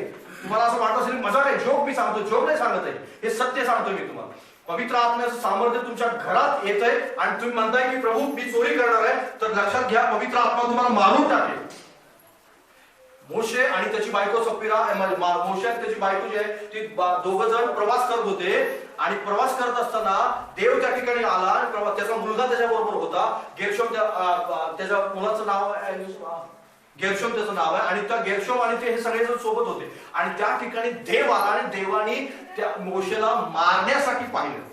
थोड्या वेळापूर्वी देवाने त्याला काय दिलं होतं, अभिवचन दिलं होतं की तू मिसर देशात जा आणि माझ्या लोकांना घेऊन कनान देशात तुला प्रवास करायचा आहे. आणि त्याच्यानंतर थोड्याच वेळाने देव त्याला मारून पाहत होता. का मारून पाहत होता माहित आहे? कारण तो देवाची आज्ञा मोडत होता. कारण अजूनपर्यंत 40 वर्ष तो राहत होता आणि इस्रायलाची संतती असून सुद्धा त्यांनी आपल्या मुलाची सुद्धा केली नव्हती. आणि म्हणून देवाने त्याला मारून पाहिलं, आणि त्याच्या बायकोला लगेच हे कळालं, त्याच्या मुलाची सुद्धा त्याने केली, आणि देवाची आज्ञा पाळली गेली, आणि देवाचा क्रोध त्या ठिकाणी शांत झाला. हालेलुया. तुम्हाला समजतंय? देव येतो ना तिथं छोट्या छोट्या आज्ञांच्या बाबतीत काळजी घेतो. देव म्हणतो की हे करायचं, हे करायचं, हे करायचं, नाही करायचं जा मरून. Praise the Lord. हालेलुया. तुम्हाला वाटेल हे थोडंसं कडक आहे, हे सत्य आहे. तुम्ही म्हणाल की हे कसं काय सांगाल तुम्ही? जर तुम्ही असं करणार नाही तर आर्थिक आशीर्वाद प्राप्त होणार. तुम्ही इस्माईल जगवत हा जन्म, इस्माईल जगवायचा आहे की इसाक जन्मून अनंत काळासाठी जीवन मिळवायचं आहे आणि हजारो आशीर्वाद मिळवायचे, हे तुमच्या हातात. बाजूला देवा हे तुझं, हे तुझं, हे बाकीचं हे सगळं मोठं आहे ना, ते वाचायचं माझ्यासाठी, मला खर्च करायचं, मला इकडे जायचं, तिकडे करायला जायचं, हे खरेदी करायचं, ते खरेदी करायचं, कपडे घ्यायचे, हे करायचंय, बायकोला असं म्हणली, नवरा असं म्हणाला, हे सगळं आहे. मग तुला तर ठाऊक आहे हे सगळं खर्च आहे. मग देवाला आपण शांत बसतो आणि म्हणतो प्रभूला, प्रभू आता इतकं दिलं ना, ह्याच्यावर तू आशीर्वाद पाठव ना. देव म्हणतो तू चोरी केलीस बाबा, मी कसा आशीर्वाद देत नाही. तू चोरी केली. चोराला देव आशीर्वाद देतो नाही देत, चोराला आशीर्वाद देत नाही देव. चोराला शिक्षा मिळते. चोराला काय मिळते? शिक्षा मिळते. तुम्हाला हे खोटं वाटेल पण हे सत्य. बायबल 10 वेळा वाचा, तुम्हाला हेच ऐकायला मिळेल. जर प्रामाणिकपणे वाचाल तर, तुमचे आवडणारी वचनं काढून वाचाल तर तुम्हाला नाही दिसणार काय. आवडणारी वचनं काढली ना तर आपल्या जे बुद्धीला पटकन सैतान बरोबर तिथं नेऊन बोट ठेवतो. हे तुझ्यासाठी, हे पास्टर सांगतात ते तुझ्यासाठी काय, तुझ्यासाठी. कारण त्याला ठाऊक असतं तुम्ही गरीब राहावं, त्याला वाटत असतं. त्याला काय वाटत असतं? तुम्ही गरीब राहावं, तुम्ही कायम मागत राहावं देवाकडे. बऱ्याच वेळेस आपण रॅशनची लिस्ट घेऊन जातो देवाकडे. हे रॅशन माहिती ना, हे नाही ते संपले. आणि रॅशनची लिस्ट नेणं बंद करा. हालेलुया. रॅशनची लिस्ट बंद करा. आता ते सगळं बंद. कारण का प्रभूजी हे दशमांश तुझं आहे, तुम्हाला रॅशनची लिस्ट देऊन देण्याची गरज नाही. हालेलुया. इस्रायल लोकांना ज्या वेळेस सांगितलं की तुम्ही दशमांश आहात, त्यावेळेस आकाश कपाटे उघडण्याचं आहे. आणि आकाश कपाटे उघडतात त्यावेळेस तांदूळ गहू ज्वारी पडत नाही. हालेलुया. रॅशन पडत नाही तिथून, त्यातून सोनं नाणं पडतं. हालेलुया. तिथून पडतं ना, तिथं सोनं, तिथं तांदूळ आणि गहू ज्वारी ठेवलेले नाही, तिथं सोनं नाणं ठेवलेलं आहे. कारण तिथे सोन्याचे रस्ते आहेत सगळे, आकाश कपाटे आहेत. हालेलुया. बऱ्याच वेळेस आपण असं म्हणतो की तांदूळ गहू ज्वारी मिळाले, बाद झालं प्रभूजी, मी भरून तांदूळ ठेवले, कोरोना काळ अजून कामाला येतात, इडली बनवते, हे बनवते, इडली बनवते, हे बनवते, बनवून ठेव. ठीक आहे, हे चालू आहे, हे मी म्हणत नाही की हे करू नये, मी असं म्हणत नाही, या मताचा मी नाही की हे करू नये. हे सगळं बरोबर आहे, पण या सगळ्या बरोबर आता नवीन वर्षात काहीतरी नवीन करायला हवं की नको?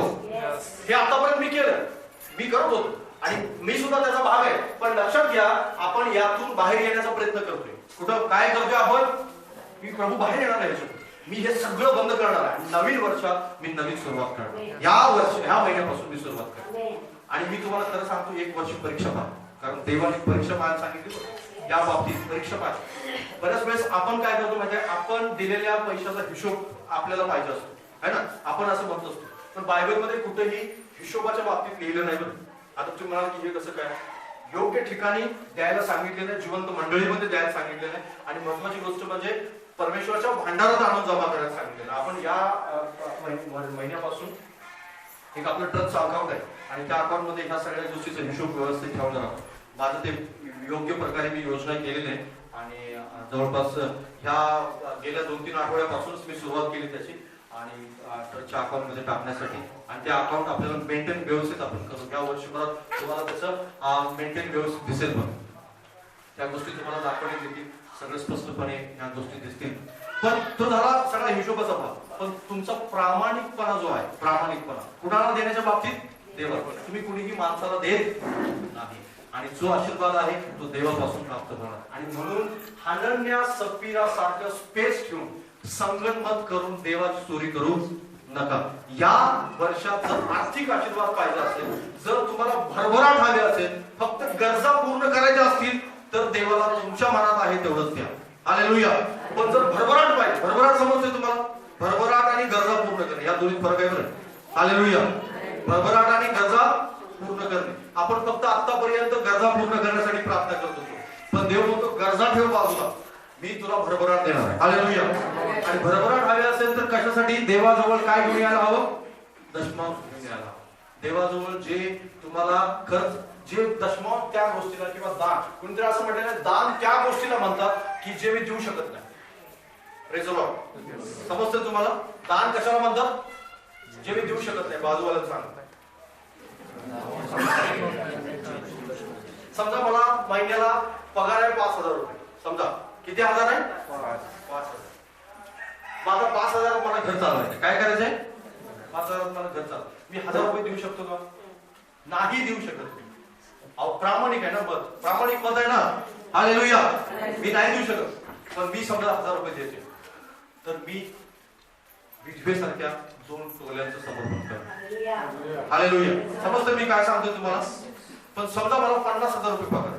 किती हजार आहे, नाही बरं, 50,000 मला पगार आणि मी त्यातून प्रभूला 1,000 रुपये देऊ इच्छितो. मला अशक्य आहे की अवघड आहे, अशक्य आहे की सोपं आहे, का सोपं आहे. 50,000 मधून 1,000 रुपये काढणं खूप सोपं आहे, खूप सोपं आहे, अगदी सोपं आहे. आणि मी सहज रीतीने आणून देणार. आणि मग अशा आविर्भावात मी जाणार, प्रभू मला दिले बरं. ते दान नाही हो, ते तुम्ही प्रभू उपकार केल्यासारखे दिले. त्याला दान नाही म्हणत, तुम्ही त्याला उपकार केले, कारण तुम्ही संपन्न ते आणून दिले. पण तुम्हाला 5,000 आहे, तुम्ही 1,000 दिले, तुमचं समर्पण आहे. तुमचं देव काय म्हणाला, मी तू दिल्यानंतर देणार. अलिशा जवळ, अलिशा एका व्यक्तीजवळ गेला, त्या स्त्रीजवळ, ती विधवा स्त्री होती आणि तिचा मुलगा होता. देव अलिशा तिला काय म्हणाला, तुझ्याजवळ काय आहे. ती काय म्हणाली माहितीये, माझ्याजवळ तेल आहे. काय आहे, ते घेऊन ये म्हणा. ती जर म्हणाला असती माझ्याजवळ काहीच नाही, तर देव म्हणाला असता घरातच बस. समजते मी काय सांग, माझ्याजवळ काय आहे, तेल आहे प्रभूजी. तेल घेऊन आला आणि तेल घेऊन आल्यानंतर ते म्हणाला भांड्यात होत, आता चालू कर ओतायला. आणि ओतायला चालू केलं. बायबल सांगतं की सगळी भांडी भांडली, ते सगळं तेल विकून तिचं सगळं कर्ज ती मुक्त झाली. हालेलुया. Praise the Lord. त्यावेळेस सारपत येथील विधवेकडे एलिया गेला. त्यावेळेस एलिया तिला काय म्हणाला, तुझ्याजवळ काय आहे. तो म्हणाला, माझ्याबरोबर मुठभर पीठ आहे, मुठभर पीठ आहे आणि मी एकच भाकरी करणार. देव तिला म्हणाला, तू नंतर खा, पण माझ्यासाठी अगोदर आणून. आता तिथं तुम्ही म्हणाल, ए बाबा कुठं आलाय, तिथं आम्हाला मारायला हवे आणि पास्टरला हात. पास्टरला माझं नाव ठेवून रिकायला होतं, पण पास्टर हे देवाच्या तोंडचे शब्द सांगत असतो, हे मात्र माणसं विसरतात.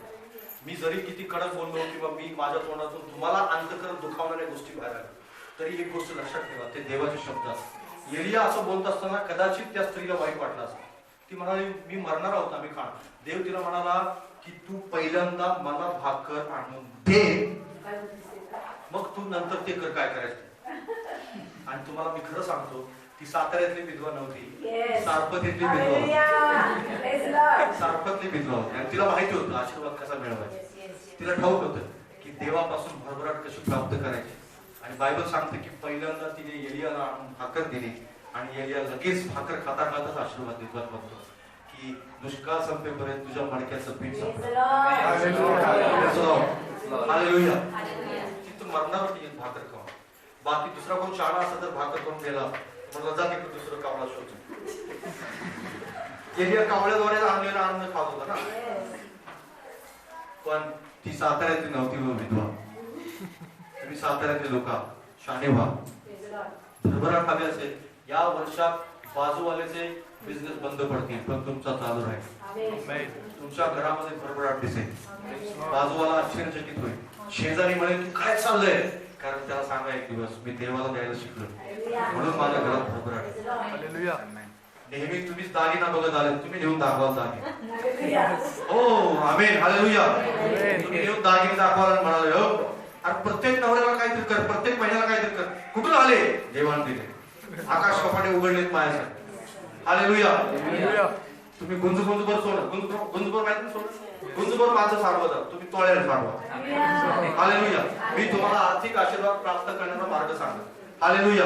माणसं पिगमी टाकला 100 रुपये 200 रुपये तुम्ही हजारोने लाखात नेऊन जमा करा बँकेत. हालेलुया. त्यावेळेस तुम्ही दशभाव द्यायला शिकाल प्रामाणिकपणे. तुम्हाला चोरी न करता बरं चोरी न करता तुम्हाला जे अशक्य असेल दान देणं ते ज्यावेळेस तुम्ही सांगाल त्यावेळेस मला ते दान असेल खरं. हालेलुया. त्यावेळेस तुम्हाला असं वाटेल माझ्या घरात माझ्या खिशामध्ये 100 प्रभू हे तुझे आहे चल ठीक आहे तू देशील. आणि लक्षात ठेवा ते दान तुमच्यासाठी अशक्य असतं बरं. कारण अशक्य तुझं कसं द्यायचं हे मला चांगल्या प्रकारे ठाऊक.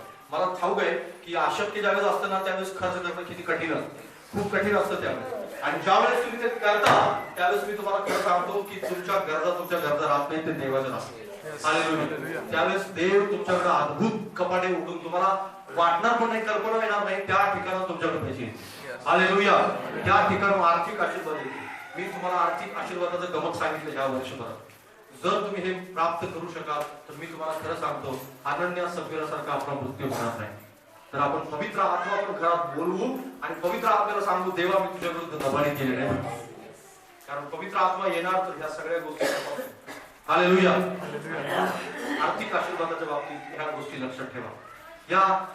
यावेळेस एक महत्वाचं वचन वाचू आणि त्याच्यानंतर आपण बंद करूया.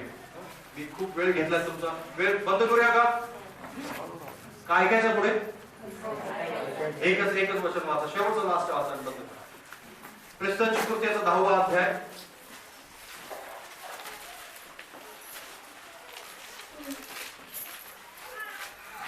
त्याचं पहिलं दुसरं वचन. कैसरिया येथील कर्नले नावाचा कोणी एक इटलीक म्हटलेला पलटणी शताधिपती होता. तो नीतिमान आपल्या घराण्यातील सर्वांसह देवाचे भय बाळगणारा होता आणि लोकांस फार दानधर्म करणारा व देवाची नित्य प्रार्थना करणारा होता. हालेलुया. सर्वात शेवटी मी तुम्हाला सांगू इच्छितो की या वर्षामध्ये जर काय समर्पित करायचं असेल तर तुमची लेकरं जी आहेत ती देवाला समर्पित करा. त्या लेकरांना स्वतःच्या मनाप्रमाणे जगू देऊ नका. जसं मी तुम्हाला सांगितले स्वतःचा पैसा देव स्वतःच्या मनाप्रमाणे खर्च नका करू. वेळ स्वतःच्या मनाप्रमाणे स्पेस तिथं ठेवू नका. जसं मी तुम्हाला सांगितलं की आपलं स्वतःचं शरीर देवाच्या हातामध्ये समर्पित करा. तसंच आपली स्वतःची लेकरं देवाच्या हातामध्ये समर्पित करा. कित्येक लोक देवापासून लेकरं मागतात. कित्येक लोक देवापासून आशीर्वाद मागतात आणि बायबल सांगतं पोटचं फळ देवाची काय देणगी आहे. आणि ज्या वेळेस तुम्हाला ती देणगी मिळाली तर ती देणगी खरोखर देवाची आहे. हालेलुया. बऱ्याच वेळेस आपण आपल्या लेकरांच्या बाबतीत इतके सजग आणि सावध राहत नाही. आणि काय होतं माहितीये ह्या काळामध्ये मी पुष्कळ कुटुंबामध्ये ह्या गोष्टी पाहतोय की त्या कुटुंबामध्ये लेकरांच्या बाबतीत खूप मोठ्या समस्या आहेत. काय समस्या आहेत की त्यांची लेकरं त्यांचं ऐकत नाही. त्यांची मुलं कदाचित घर सोडून निघून जातात किंवा त्याच्या घरामध्ये वारंवार भांडण होतात किंवा दारू पितात किंवा चुकीच्या गोष्टी वागतात. त्याचं सगळ्याचं गमक कशात आहे माहितीये कारण लहानपणापासून त्यांना देवाच्या हातामध्ये समर्पित केलेलं नाही. त्याचं गमक सगळं खरं त्याच्यात. त्यांनी त्यांच्यासाठी प्रार्थना नाही केली. त्यांनी त्यांना स्वतःच्या मनाप्रमाणे वागू दिलं.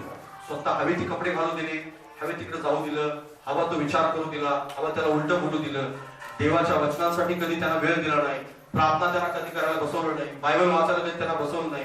कधी त्यांच्या डोक्याला हात ठेवून देवाला म्हटलं नाही की प्रभू ह्या माझ्या लेकराला तू आशीर्वादित कर. कधी त्यासाठी प्रभू समोर रडले नाही, प्रभू समोर विनंती केली नाही की प्रभू ह्या लेकरांच्या जीवनाच्या बाबतीत तुझा आत्मा काम करू दे.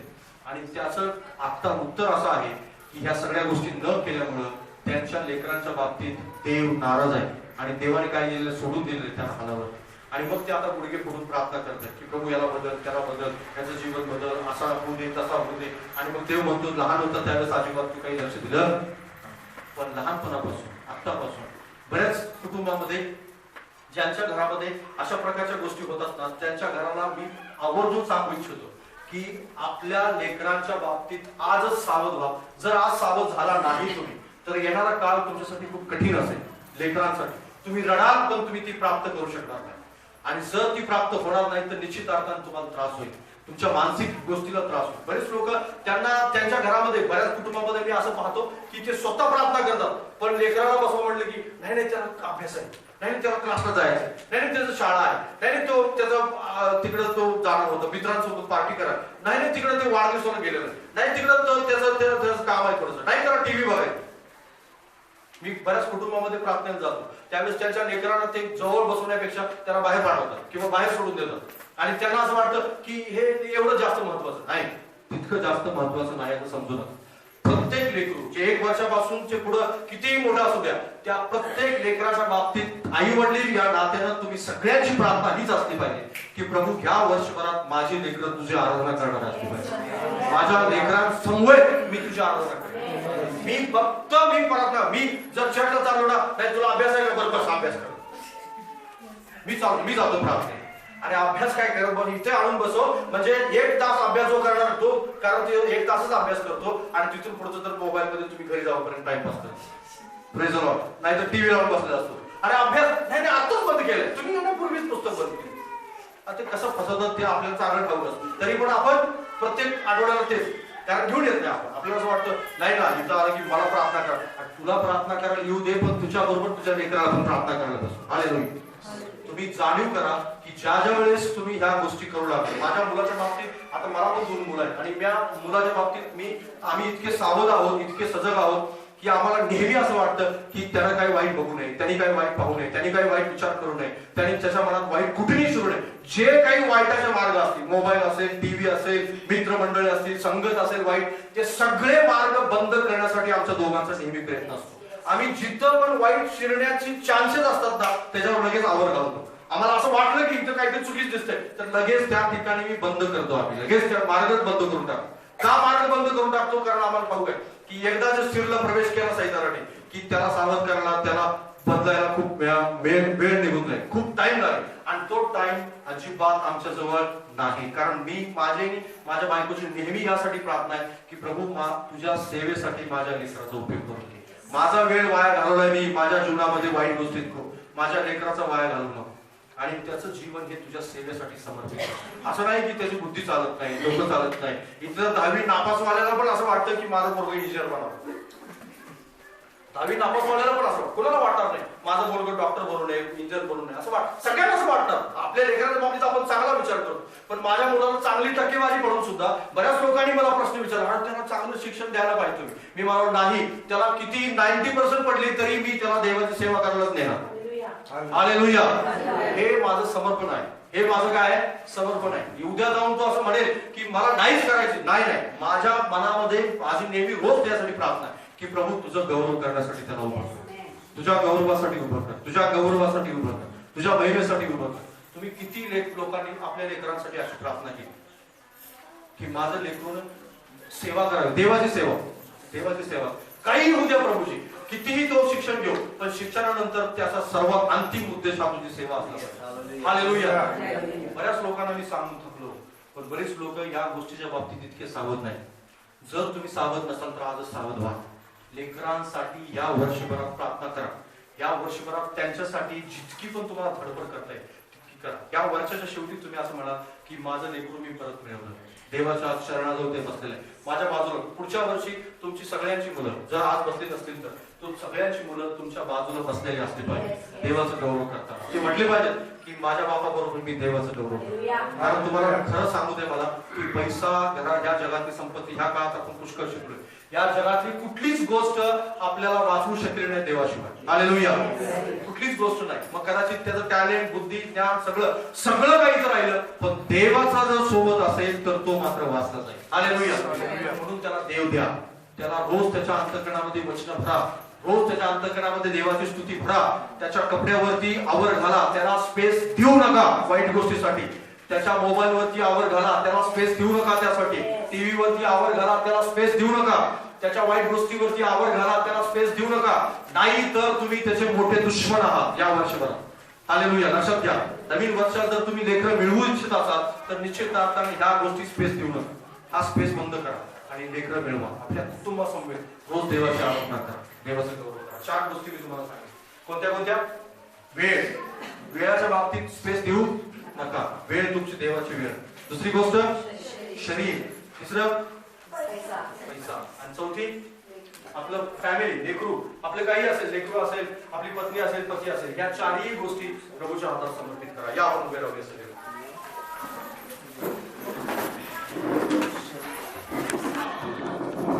परमेश्वरा तू आमच्यामध्ये